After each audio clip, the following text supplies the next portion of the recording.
Now, 11 minutes after 5 o'clock. If you've just tuned in, welcome on board. There's a lot to discuss. The Chancellor, Rachel Reeves, is set to come after retirement savings in her up-and-coming budget.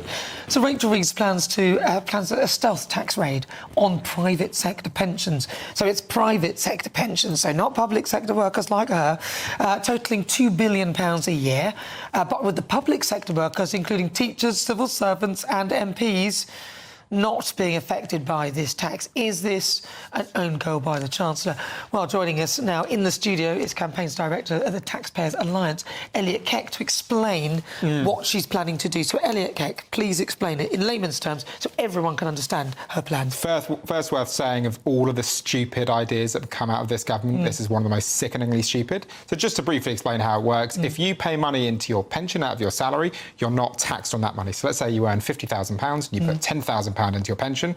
Normally you'd pay 20% plus national insurance, but you don't pay that, so that goes tax-free. So you're treated as though you earn 40 grand. Exactly, you don't pay tax on that £10,000. The reason is, when you take that money in your retirement, you will pay tax on it. So let's say your pension is worth £20,000, including the state pension, you will pay tax on anything above the personal allowance, right? So there's a very good reason you pay less tax now, but you will pay tax in the future. And one of the really important reasons why many people do this is because over £50,000, you now pay 40% tax, right? So if you can reduce your salary to £50,000, you won't pay 40% on that bit, but when you take it later in life, you probably will only be on a pension of 20 or 30, so you'll pay 20% tax. So there's lots of good reasons for doing it. And what the government is proposing is to cap the amount that you can put into your pension tax-free at about £2,000. So any more than that, and you will have to pay tax on it now when you put it into your pension, and of course you'll have to pay tax on it when you take it out, so you will be double taxed. So what about the employer then? So because the employer could have treated you as though you only earned £40,000, so how does that affect the employer? So when the employer puts money into your pension, so you put money into your pension, so does your employer, the employer doesn't have to pay national insurance on that either. That's that nasty policy that they put up to 15% last year, which has crippled businesses. So they don't have to pay that 15%. So let's say they put £5,000 into your pension, they don't have to pay tax on it, whereas they would have to pay tax on it if they gave it to you as salary, right? They're proposing applying employer national insurance to their pension contributions as well. So the result of all of this is employees and employers are going to be putting less money onto their pensions because the government is coming after it. One of the biggest problems we have in this country is people are not saving enough for their retirement. We're not having enough children, so we don't have enough taxpayers to fund things like, pensions and stuff later in life.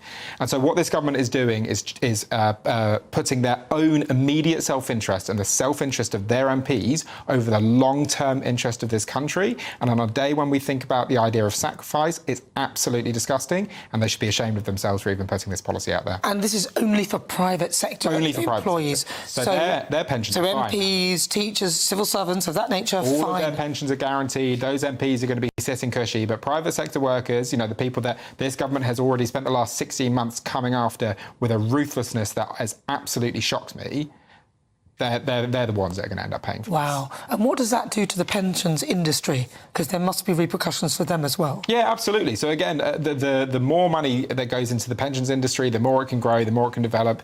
We should be putting much more money into our pensions than we currently are. That's a simple reality.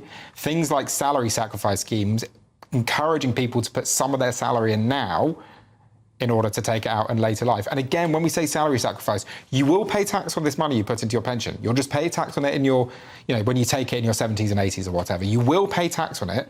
So we say you don't have to pay tax on it now, but we're now being told, no, you're going to have to pay tax twice. So why bother? Why bother putting that money into your pension? And of course, as a result, that puts more pressure onto the state. Exactly. And of course, the state pension, because that's why we find ourselves in this position, trying to honour pensions for a ballooning older age population, but yet a mushrooming younger population who are not putting enough money in to support those people. Exactly. So we don't have enough young people.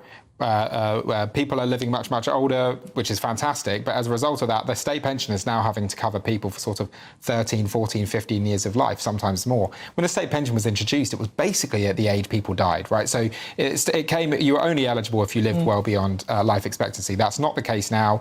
Again, historically, we had lots of children, that was lots of young taxpayers and workers that could pay for this. We don't have that now, so it's vital people pay into their pension now, but this government is disincentivising it for, as I said, their own narrow, immediate self self-interest because they are too weak to stand up to their MPs and say enough is enough. We cannot keep on taking money from the private sector and giving it to essentially our union mates. But what about the big black hole, though? Because there's a big black hole. She's got to fill it somehow. Yeah. And that would be something...